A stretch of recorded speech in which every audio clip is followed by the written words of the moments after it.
and we'd like to welcome Ursula Kelly to the Women Who Create podcast. Hello. Hello, Ursula. Hello. Ursula's been a professional photographer for 20 years and actually created the marvellous photography on my website that everybody likes so much. So that's testament to how awesome she is. And not only creating the photos on my website, you've won over 30 awards. So yeah, pretty awesome.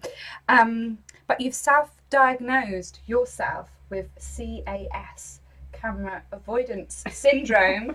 So that means that you have real empathy with people on the other end not wanting their photos taken. And you wanted to talk about being a jack of all trades today. So welcome, Ursula.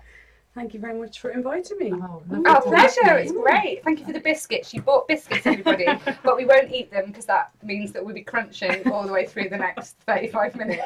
But we'll be eating them afterwards. So thank you very much, Ursula. Eat them quietly. Yeah. So jack of all trades is actually, the first time I probably heard that being said was my dad. So my dad had this very kind of, very clear way of saying things.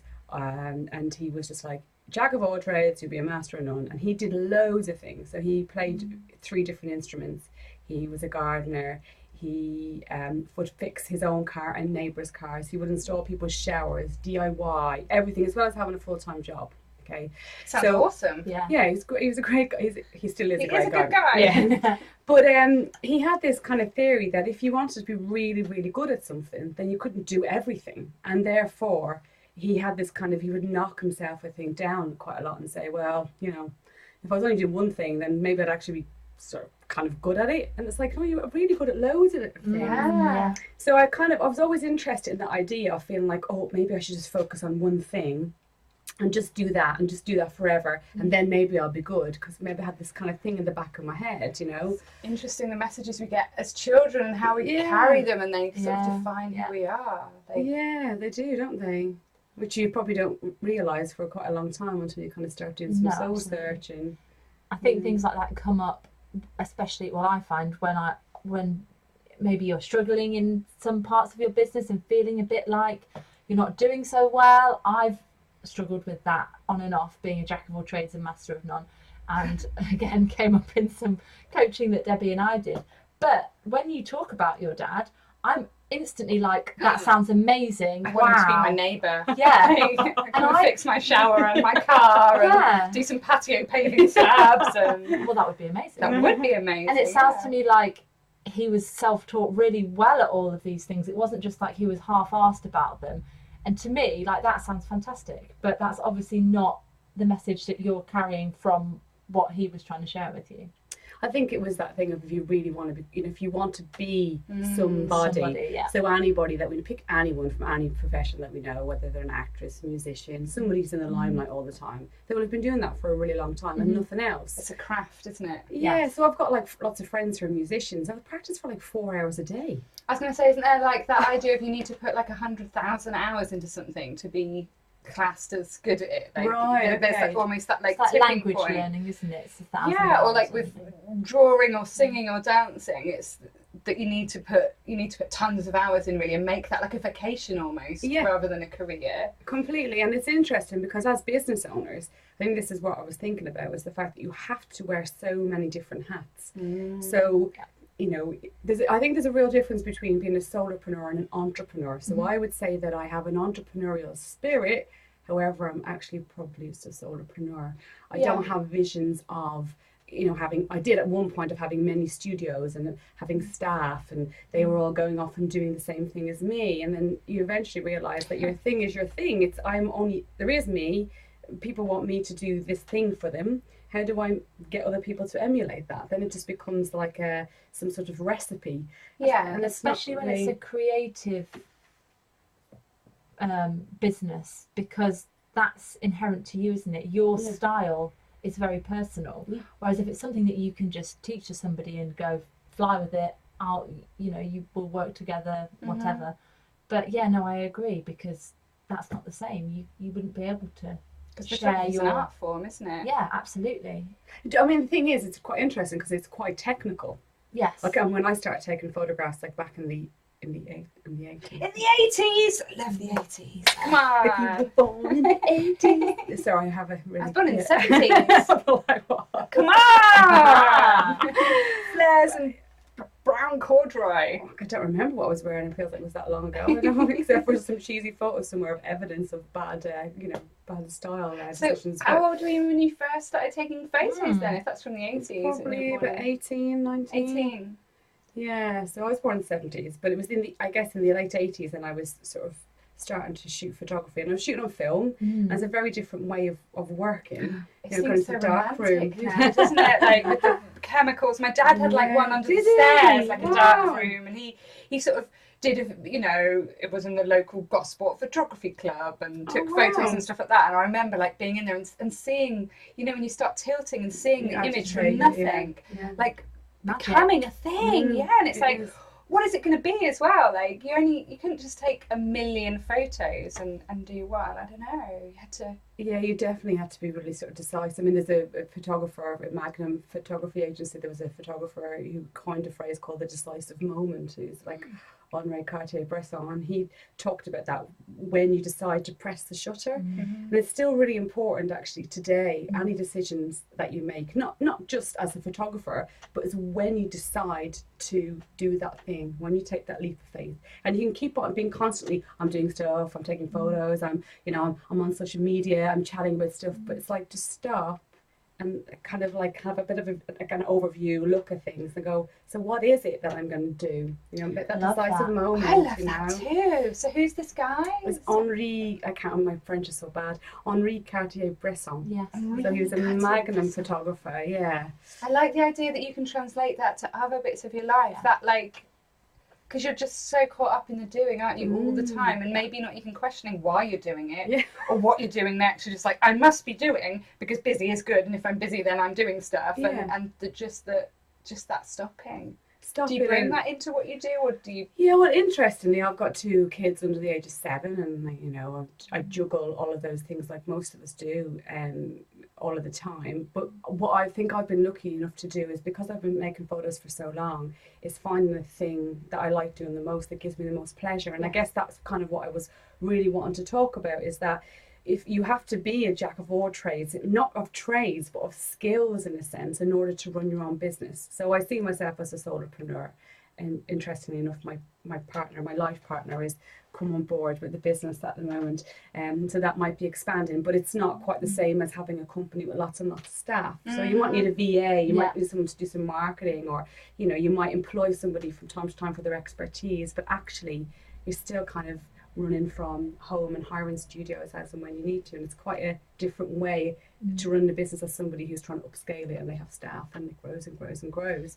So you do all these things yourself, don't you? You do the admin, you do accounts, tax returns and things like that. It's like, wow, like things that you have to Google intensively to work out how. Which you're probably not using strengths. No, I'm not interested. But that's great that you've found a formula of, after honing it, the craft for so long, that brings you that joy that you can focus on. And do you feel like now that you know that, that's where you put your energies into? Yeah, well, it's like, I've photographed everything. I mean, literally everything in the beginning. I mean, when I started my business, I had Yellow Pages, and that's how people found out about you. And now we're so lucky with social media. You can just stick stuff out there. You can find where your potential market is, or where your, where your crowd is as such. You're only interested in what you do, where you might find them, and how you can talk to them. Not even, I guess it's networking online, but you can network in person, whatever it is. You find your tribe as such, don't you? Yeah. And then you can work how you want with those people. But when I started my business, I had like a Yellow Pages advert,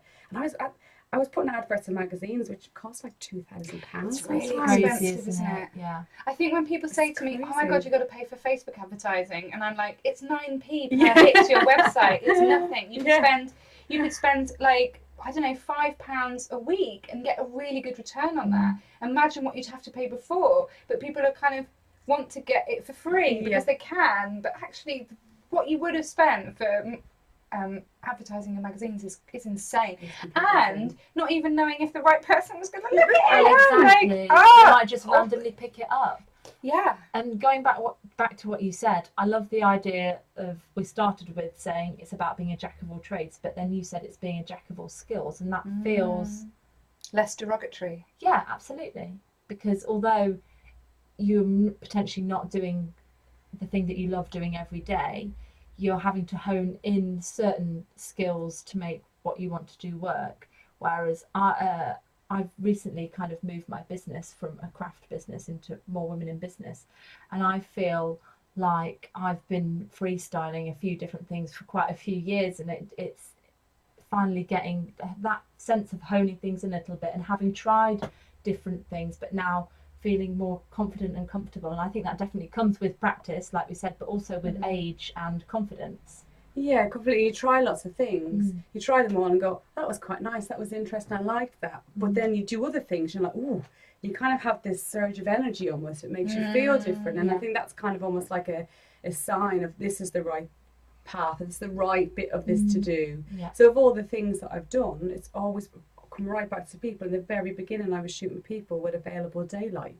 You know, I was shooting on film, and that's what I've come back to doing now. So over the years, all the different things that I photographed, and you know, I was a wedding photographer for a very long time. I was a commercial photographer, shooting stuff that was for advertising, and all sorts of things. But people, that's what gets me every time. And interestingly, it's that thing that I was talking about at the beginning, is the camera avoidance syndrome, being so perhaps uncomfortable with your own physicalness, and the idea that someone's going to somehow take a bit of you by sticking the camera in front of you, completely recognizing that, and then turning that is actually my skill, is understanding that nervousness that other people have, and then being able to kind of make them quieten down enough for me to make a portrait rather than take a photo of them. I think that's kind of the difference.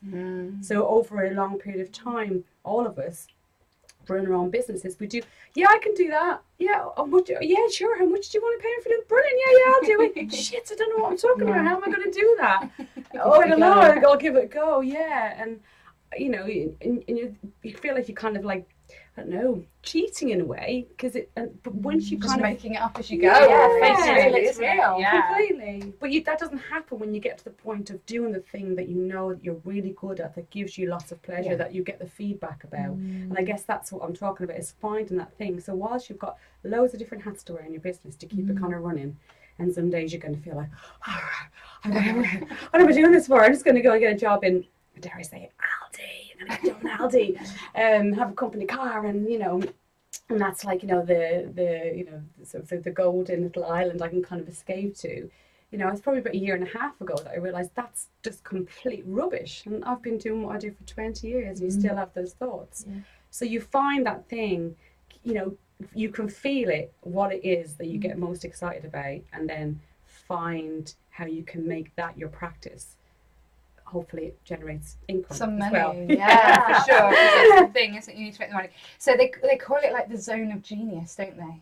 Like when you're in that point where you're like, I am the expert, I'm able to produce value for people, people really see what I'm producing, and you know, it's good and it's great and it's all working. You're at that kind of central point where you're like, this is it. Like, I feel good. Like, you've got the electricity, you're having an effect on other people. They're coming to you, and it feels like it's flowing, rather than this jarring when you're testing things out, and it doesn't feel like it's quite working. You're not quite sure what you're doing, and it's all a bit, you know. So and you don't want to put that out there if you're in front of a client. You might, if you're testing something out with a friend, great. Yeah, for if sure. someone's paying you to do something, you're thinking, right, I've got to hold all this together right now.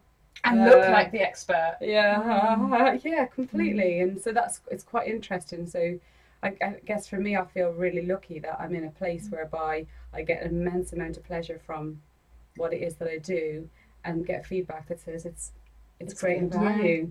I mean, what more could you want? I don't really I don't really know, other than in an ideal world I'd probably be doing what I do, but just it wouldn't involve the money bit. And that's probably why I'm not really an entrepreneur. I'm probably a solopreneur, because that's not necessarily the thing that kind of that drives you. Yeah. But you know that you have to make money to put the food on the table, and that's the reality of the like, world we live in, isn't it? Like you were telling me when we were having our photo shoot, and that's quite a while ago now, isn't it? I really remember you saying that there's only so many shutter clicks or something in the digital camera, you know, and once that's worn out, the camera's gone. And I was just like, the expense to do your craft, like buying good cameras, like buying good lighting, it costs loads of money to have that set up. So I suppose unless you came across some massive windfall that gave you the money that you could it's not even just feeding yourself, is it? It's your craft demands, you know, if you want to take really good photos, you've got to use really good tools, haven't you? Really good editing software and. Completely. And that's another interesting thing. It's finding what it is that you do, what tools you need for that particular area of your craft. So if you ask me to go and photograph a building, of course I can go and photograph for you, but I'm not going to do as good job as an architectural photographer. How will I? They'll have the right lenses, the right angles, they understand straight away what time of day the sky is going to look like this, all of those things.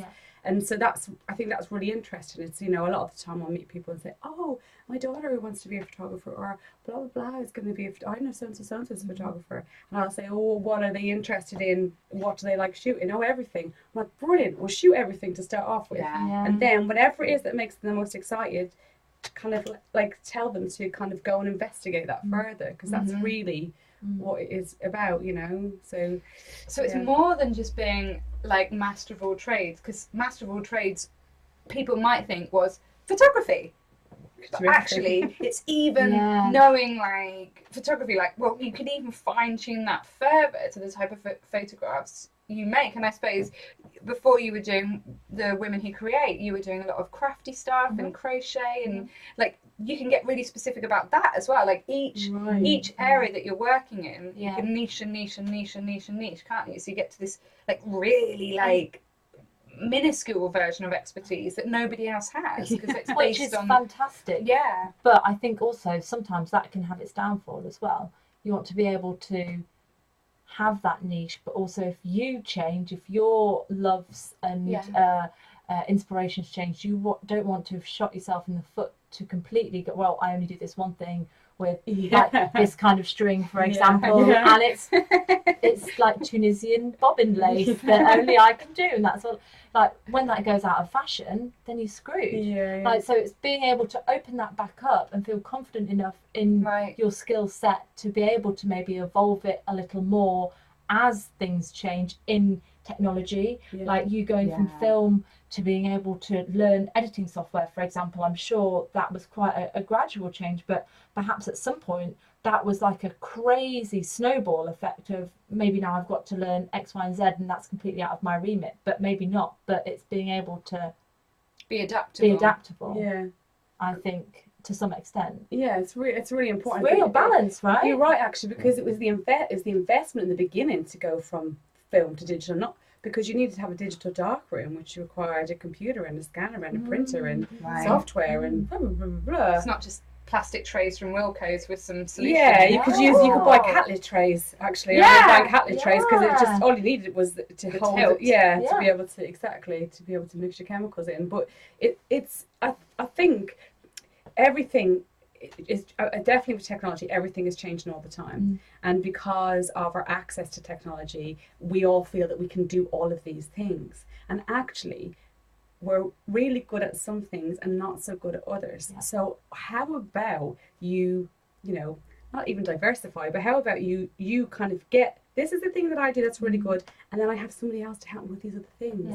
I might have a cleaner, or I might have somebody who can do some admin support for me or whatever, and not feel guilty about that, because it means you can become much better at the thing that people are buying from you. Completely. And that's okay. And I think there's a point where it's like letting go of that, like letting go of some control. And it's hard. I find it a bit hard. Amazing to get to that point and be like, I'm okay with that. Yeah, that's fantastic, isn't it? That's a learning curve as well, isn't it? And I think also as business owners, you're always reaching this like, well, am I earning enough now to take some of that to pay somebody else? Because then that means that will free me up so I can get more work in this area. And you're almost like, you kind of need to make that step before you're almost ready to do it, so that it frees you up to make more work. But that's kind of like a tricky balance for a lot of people to make. I've spoken to people in the Blue Stockings network who are like, maybe I could give away this bit of work, and then a month later they're like, oh no, I didn't have such a good month, and then you do have a good month, and it fluctuates, doesn't it, the work coming in, unless you've got regular clients that pay you on a monthly basis. If you're providing a service and that's the end of the service, it can change, and so it's difficult sometimes for people to be able to make that leap of faith. You're right. Like, I'm going to invest in this person, a VA, to answer my emails and do a thing, and I'm just going to make enough money to pay her, and that's it, and just sort of going for it, and just going right, and I'm going to go for it. And you've got to kind of trust in the universe, really, that it will be okay, and that you will manage it. I mean, that you will, I mean, things are so different. You know, it makes me sound like I'm really, really old, but they are so different from when I started my business. That I had studio premises, and I had staff. So someone for admin, someone who did some digital, not digital marketing, who did my digital editing, and I had someone who did marketing. And I had this beautiful studio that I paid an interior designer to, you know, make absolutely fabulous for me overlooking the canal, and it was wonderful. However, I don't need any of those things anymore. And when I decided to close the studio down when my little boy was 1.5, so that was 6 years ago, I had this kind of real fear of like, no one's going to want to work with me anymore because I haven't got this amazing studio. And when they come in through the door, they're not going to go, oh, wow. And you have this belief that actually people are wanting to work with you because of all of these other things, and that's not really the reality. The reality is they want to work with you because either they like you, or you have a solution to their problem, and you can do it in a way that they think is going to be better for them than somebody else. And it's believing that, so you can get so kind of engrossed in the trappings of what you think makes you appear successful, that you are really kind of scared. And so actually now VA or some Facebook, you know, ads, it doesn't cost anything compared to the way we set up business 10 or 15 years ago. So we can kind of work from our box bedroom, and nobody cares about it. No one cares. I don't care. They really don't, do they? Like, you can hire a meeting room if you want a really snazzy space to go and for sure. But I have all sorts of clients coming here that are like one-off businesswomen like us who are just on their own. I've had like people who work for a solicitor's firm come with the whole team and sit in my living room. Like really different, varied people, like, you know, work in finance and all sorts, coming to my dining room, sitting around my dining table. And I would have thought at the beginning, well, you can't work with those clients because they're not going to come to your house. But they do. And they're almost like, wow, you work from home. Like a little bit jealous. Yeah, you're so lucky. Rather than, you know, where will I meet you? Is it the lace market? No, it's like, it's, you know, get on number 79 bus. Park around the back and come down the, you know, and it's like, want a cup of tea? And they kind of enjoy it. But my perception at the beginning would have been that there's no way that you could ask those type of clients into your house. But they're totally, they're out of the office. They've got to drive away. They've got 2 hours out. You know, it's a bit of jolly for them as well. A bit of jolly and getting to, like, you know, do a piece of work on their business and that's the essence of you that they're buying. They're buying into that's part of your brand, isn't it? That's amazing. Like the homeliness of it. But I think it's also what I find when I go into, because I do lots of meet the team sort of photo headshot portraits. So when I go into businesses like that, you will have staff who say, God, you're so lucky because you're just out and about, and you know, some days I'm at home and I've got my tracky bottoms on and I'm editing, do you know what I mean, and I'm making constant cups of tea, and that's fine, you know. And but also the fact that they know that you wear all these different hats, and so people, you might be at the start of your business thinking, people in big business, oh, there's someone I really need to look up to and aspire to. They're actually looking at you thinking, you're amazing because you're brave, and you're doing all of these different things. And I have this one job that I do because we have staff that do all the other things. So I think it's a really good reminder for those of us out there, most of us who are working by ourselves, at least, that actually we're pretty amazing, we're pretty awesome that we can do all of these things. We are pretty amazing. And one last thing, I think, though, having said that, I meet a lot of people that don't realise that that's what it takes and that you wear all those hats. And I think that needs to be shouted about more. Absolutely. Because we're doing a lot of things. Oh, it just happens. It's like, well, no. Like the solopreneur in you is like, no, that's me sitting there doing that. I did X, Y, and Z. And that's also... shout about that as well. All the things that we're doing. I find, like I was going to mention, I had a meeting with, so I can't say who she is, but the head of a really big business, and she's the head of marketing of a really big business. And she was like, come and talk to me. You know, she's the head of marketing and manages this massive team, like a cross Nottingham team. And then there's me, like, hello, like just like, all right, yeah, I'll meet you if you want. And I went there like really admiring her and thinking, oh my God, you know, you're a woman, you've got to this amazing elevated status, you're sat around the director's table of this big business, like, and she was totally like, oh my God, I so admire you, like, and I was just like totally taken aback, and she just wanted to talk to me about how I ran my business and how amazing she thought it was. And so I'm there thinking, you're amazing because you're doing all this amazing stuff, and she was like, I just want to be you. Wow. Like, it's all too much, you know. And I was like, it really made me think, oh, maybe I am amazing, or you know, maybe because you sort of just like, I'm just doing this thing and it's fine. And it was a really. But it's interesting. I'm just doing this thing. Yeah, this to this thing. There's like 10 or 12, Yeah, 15 other things to get to that it. one thing, isn't there? Yeah. It's like people might say to me, I just need one photo. And I go, okay, now let's just back up here a little bit. You need one photo. It still requires all the same amount of work. If you, at the end, you only want one photo. You know, so it's interesting to be, but also being confident enough to say that you are worth this. You do all of these different things to produce this thing that makes you, you know, the master of this specific skill. And because you can do this really well, you do all of these other things, and that makes you pretty awesome. And therefore, you should kind of, you know, stick your hand high in the air and put it down behind your back. Gonna do some back patting. Yeah, completely. But we don't do it, do we? And I don't know if it's a cultural thing or if it's a gender thing or what it is, but we just don't do it. I think it's a mix of all those We need things, to stop maybe. it. Yeah. It's a fine line, isn't it? From being positive and telling the world how brilliant you are and I'm sounding like an amazing. arrogant idiot. Yeah. Because people don't want that either. No. But I mean, people who know you and who've met you and know you that as a I'm nice. genuine person and know that you're not a bitch, Yeah. get that. Yeah. But you can't sit with everybody in the room and have that. I'm a nice person. Yeah. Well, I guess that's one of the amazing things about like the Blue Stockings when it's set up originally. It was like when we'd meet in the container, the kiosk in Sherwood at the time. It was like a small room, so there'd be like 16 of us or something. Yeah. And you would just speak honestly about whatever it was that was on your mind. So it wasn't necessarily about networking or trying to find business, which might, of course, happen. It often does happen. But it was more about actually, these are some of the things that I am feeling right now. Yeah. And you're right, we can't shout all over Facebook or Instagram about Because that. you need to look a bit polished, don't you? If people are going to buy Definitely. your services, they don't want to see you having a little bit of meltdown. crisis. I just can't make this Excel spreadsheet work, and I've got to do my tax return, and I'm crying a little bit. Like, nobody wants to see that, isn't it? It's Although I don't know, terrible. there's loads of those mummy sort of bloggers, isn't there, on Instagram where they have loads and loads of followers and they just talk the truth about, you know, they're feeding their babies while they're working and they're all of these different things, which, you know, I guess it's kind of quite refreshing.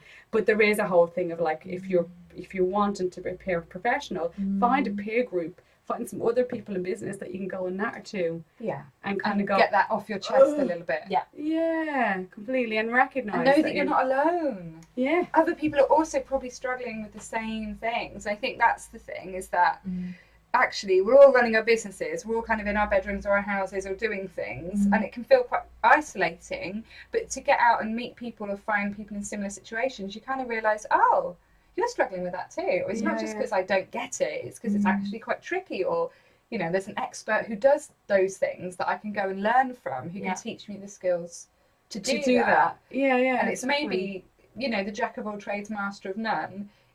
You can have all these skills, but you don't have to fanny around in the dark. Well, like, some there are of them people don't who can matter. ask. Yes, and some of them don't matter as Because well. it's the 80-20 rule, you know. Yes, If you apply that to your business, there's probably only 20% of the things that you do in your business that generate 80% of your results. Yeah. So actually kind of go, well, my desk isn't tidy and blah, blah, blah, blah, blah, and actually my accounts aren't up to date and whatever it is that's going on in your head, you know, and I didn't write that blog post very well or whatever. Yeah. So yeah, completely. So what? If the bottom line is still that clients are coming and working with you, then there that's we all go. that matters, isn't it? Yeah. I wanted to just go back to something that you said at the very beginning as well about working in Audi. You said it's the golden, the As shining. the golden thing, because it's something that we all struggle with, isn't it? Yeah. So, like, the fear of what will happen if our business folds, was that the fear of what would happen if your business folds, or is that it's too hard, I'll just escape to Aldi. Yeah, it wasn't about the business folding. I think it was more just like, I can just go somewhere every day and then And they'll pay me. and they'll pay me, and then I can come home. And I remember talking about my partner, and he's going, right, so what you're saying is what you won't make portraits anymore. I was going, well, I'll just maybe make some on some weekends, like occasionally. And he went, right, so you're going to manage an Aldi store, because you're talking about management here, aren't you? Because you want 65 grand and you want want a car. I heard you mention the car. So you're like, going to she's be not on the checkout. Yeah. She's got a car. So you're Got some trying. kind of Yeah, Bluetooth. yeah, Bluetooth headset. Like, always talking. So the phone's going to ring, you said, in the middle of the night, and there's going to be an alarm going off at some Aldi somewhere, and you're going to be the person responsible for lots of those Aldi stores. So you're going to get up out of bed in the middle of the night, into the nice fancy car, by the way, and drive there and make sure the alarm is sorted. So you're going to have to maybe do that occasionally, and then on the weekend you're going to make portraits, and it was just like, oh yeah. shit, no. And so then I was literally pulled between car, big fat salary, well, 65 grand, it depends on how you want to look at it. It's to some people it's not. Wow, it's all And, relative. yeah, It's good to me, completely. though, like, to just know that that's coming in and it's fine and it's guaranteed. Completely. Perfect. But then and I won't make portraits anymore.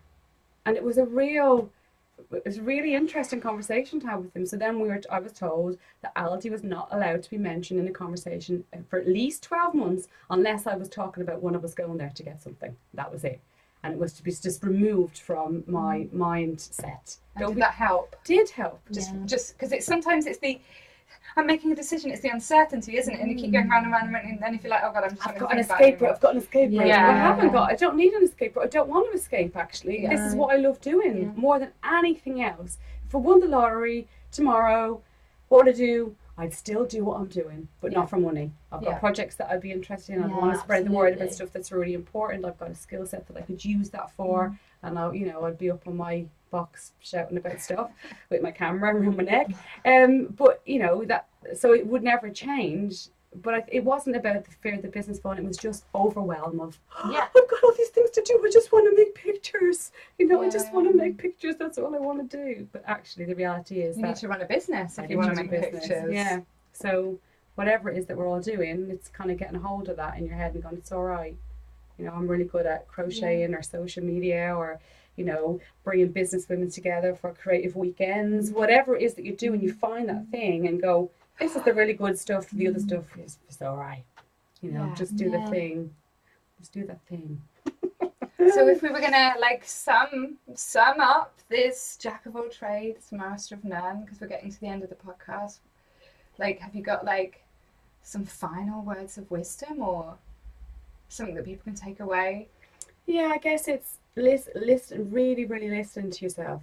And when you're involved in your practice, whatever that practice is, whatever your job is or whatever your profession is, the bit that makes you really excited, the bit that makes your brain switch off from everything else, so you forget it's really meditative, that's the bit that you need to listen to. That's the bit that you obviously love the most.